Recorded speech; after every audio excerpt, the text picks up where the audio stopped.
तो काफी लंबे टाइम से बहुत सारे लोगों ने मुझसे बोला कि भाई फतेह का ट्रेलर आ रहा है, फतेह का ट्रेलर आ रहा है, एक बार देख, रिएक्ट कर। फिर मैंने इसका ट्रेलर 2 देखा एंड मुझे देखने में ठीक भी लगा, इतना खराब नहीं था। एंड इसी बात को ध्यान में रखकर मैं आज रिलीज होने वाली इस मूवी को देखने भी गया। बट मैं बोलना चाहूंगा कि नेवर जज a book by its cover, क्योंकि looks can be deceiving as to state of the bat, Fateh Sonu Sood की रिसेंटली रिलीज हुई मूवी है जिसको उन्होंने खुद ही सबसे पहली बार डायरेक्ट किया है। मतलब ये उनका डायरेक्शनल डेब्यू है, फिर इसकी कहानी में भी उनका योगदान है। मूवी का हल्का फुल्का सिनॉप्सिस ये है कि फतेह सिंह जो सोनू सूद का कैरेक्टर है वो पंजाब के एक छोटे से गांव में रह रहा होता है। वो एक डेयरी चलाता है, वहां के लोगों की मदद भी करता है and things are looking pretty smooth until एक लोन स्कैम सामने आता है। और ये एक छोटा मोटा लोन स्कैम नहीं है, ये एक ऐसा लोन स्कैम है जो पूरे देश को कवर करता है। इसके बारे में कोई बात भी नहीं करता और इस वजह से जो गरीब लोग हैं उनको बहुत ज्यादा सीवियरली इफेक्ट पड़ने लगता है। एंड सोनू सूद के लिए चीजें पर्सनल हो जाती हैं। अब चीजें पर्सनल कैसे होती हैं और फतेह सिंह इन चीजों का सामना कैसे करेगा या कर भी पाएगा या नहीं, ये सारी चीजें आपको मूवी देखकर ही पता चलेगा।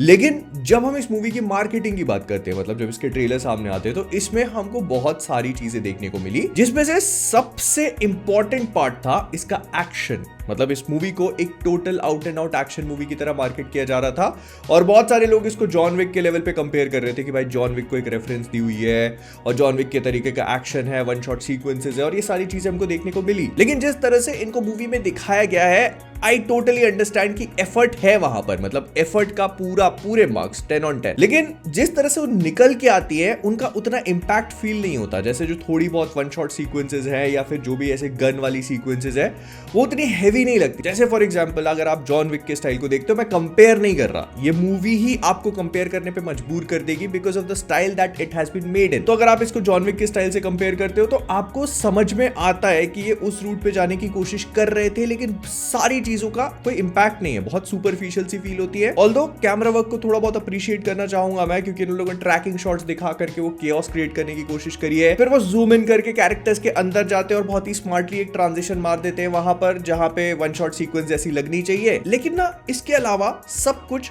बहुत ज्यादा सुपरफिशियल फील होता है। मूवी की एक सीक्वेंस तो ऐसा लगता है वो एनिमल के हॉलवे वाली फाइट की तरह है, बहुत ज्यादा रिजेंबल करती है उससे, लेकिन वही वेटलेस सी फील होती है। फिर इसके बाद हम आते हैं मूवी की कहानी और उसकी राइटिंग के ऊपर, which is all over the place. नहीं, मैं मजाक नहीं कर रहा। मूवी की कहानी फतेह सिंह को एक ऐसे कैरेक्टर के फॉर्म में एस्टैब्लिश करने की कोशिश करती है जो कि बहुत लंबे टाइम तक कोई सीक्रेट एजेंट रहा है इंडिया के लिए, और अब वो एजेंसी क्योंकि बंद हो चुकी है तो इसने अपनी नई लाइफ शुरू कर दी है एंड वो उस दूसरी लाइफ में वापस जाना नहीं चाहता, लेकिन समहाउ उसको खींच लिया जाता है and he is absolutely menacing at what he does. बस इतना ही प्लॉट कॉन्क्रीट है, उसके अलावा जितनी भी चीजें हैं वो सब ऊपर नीचे आगे पीछे हर कहीं हो रही है। बंदा चला लोन स्कैम वालों को पकड़ने के लिए। लोन स्कैम वाले जो हैं वो पता चलता है कि लोगों का पैसा तो खींच ही ले रहे हैं, लेकिन इसके साथ में वो जिनको पकड़ते हैं उनको इलेक्ट्रिक चेयर पे बिठाकर इलेक्ट्रिक्यूट करते हैं लाइव दिखाकर। मतलब जितने ज्यादा लोगों की वॉचिंग आती जाएगी उतना उस चेयर में करंट बढ़ता चला जाएगा और ऐसे करके लोग रिस्पॉन्सिबल है उस बंदे की डेथ के लिए। आपके पास दुनिया जमाने का पैसा है, आपने इतने सारे लोगों को लूट के उनका धन जमा कर लिया है, अब आपको ये कांड करने की क्या जरूरत पड़ रही है? मतलब why would you risk exposing yourself? ये तो वही बात हो गई कि आप दिन में डकैत हो लेकिन रात में नकली पनीर भी बना लेते हो। और ना विलेंस में भी हायरार्की सेट नहीं हो रही है। नसीरुद्दीन शाह का कैरेक्टर है जो इस पूरे स्कैम को चला रहा है, उसके नीचे विजय राज का कैरेक्टर है और नसीरुद्दीन शाह जो है वो अपना एक आदमी भेजता है विजय राज के पास कि भाई जाकर के इसको थोड़ा सा चमका दे, और वो उसको दुनिया जमाने की धमकियां देना शुरू कर देता है कि तेरे घर इस वजह से। विजय राज भाई नसीरुद्दीन शाह जिसके लिए वो काम कर रहा है उसी के आदमी को मार देता है। हायरार्की लेवल ही सेट नहीं हो रहा है। मेरा विजन जो है तेरे मालिक से बहुत ऊपर का है। कौन सा विजन? लोग को कुर्सियां बिठा करंट लगाने का। एंड ये जो पूरा स्कैम है ना, उसका लॉजिक ये है, थोड़े माइनस स्पॉइलर दे रहा हूं,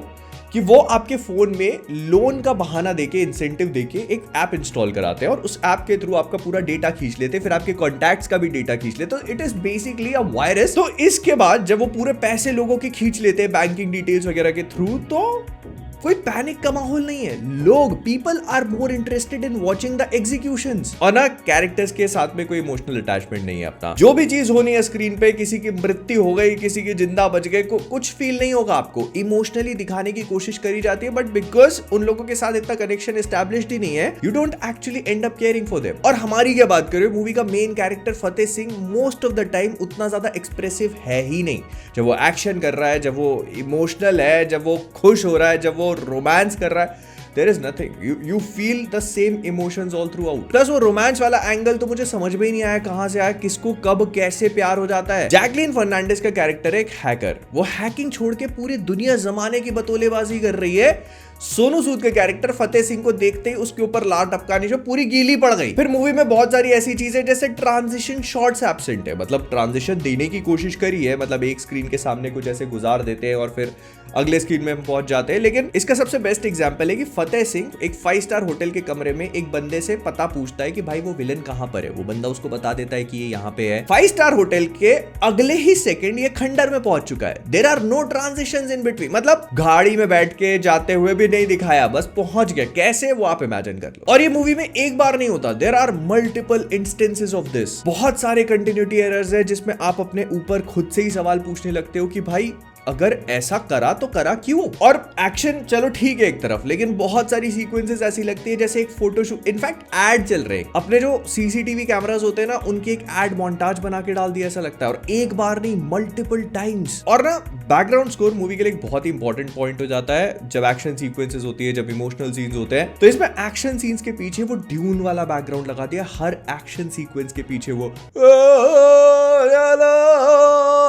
I don't know what they were trying to do here। और ये बैकग्राउंड म्यूजिक का वॉल्यूम रैम्प्ड अप है, और जो एक्शन हो रहा है, मतलब जो किसी को चाटे पड़ रहे हैं, चाकू चल रहे हैं, गोलियां मारी जा रही है, उसका साउंड कम कर दिया है, तो ये आपको बैकग्राउंड म्यूजिक ज्यादा सुनाई देता है। फिर कैरेक्टर्स के बीच की कुछ कन्वर्सेशंस बहुत ज्यादा ऑकवर्ड हो जाती है।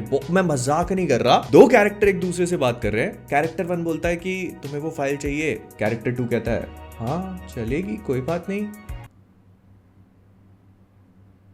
This is the shot. 3 second के लिए कैमरा बस वहीं पे उन दोनों के बीच में छोड़ देते हैं, वो ऑकवर्डनेस बताने के लिए। अगर बीच में वो क्रिकेट का साउंड डाल देते ना तो भी चल जाता, कोई दिक्कत नहीं। तो कुल मिला के फतेह मेरे लिए काफी बिलो एवरेज मूवी थी। मैं सच बताऊं, मेरी थोड़ी बहुत एक्सपेक्टेशन थी इससे, क्योंकि जो ट्रेलर में एक्शन दिखाया गया है वो प्रेजेंटेबल है, वो अपीलिंग है, आपको देखने में प्लीजिंग लगता है। बट मूवी में जब आप उसको देखने जाते हो तो वो लगता है कि बहुत ज्यादा अनपॉलिश्ड है, उसकी सुपरफिशियलिटी आपको ट्रेलर में ग्रास्प नहीं हो पाती। प्लस जिस तरह से उसको ट्रेलर में दिखाया तो मूवी का यूनिक सेलिंग पॉइंट वही होना चाहिए था, लेकिन वो मूवी में सेकंड हाफ के भी सेकंड हाफ में आता है, मतलब मूवी के 3rd एक्ट में है। जितना भी एक्शन दिखाने की कोशिश करी गई है उससे पहले तक there is absolutely no action. अगर हम 1-2 सीक्वेंसेस को छोड़ दें जो 2 मिनट शुरू होकर, मतलब शुरू होने से पहले भी खत्म हो जाती हैं, अगर हम उनको छोड़ दें तो there is absolutely no action. In fact इसका इंटरवल ब्लॉक आपसे बोलता है कि brace yourself because you are going to need it, मतलब अब जो सेकंड हाफ में आने वाला है तो आपको ये इंटरवल ब्रेक की जरूरत पड़ेगी।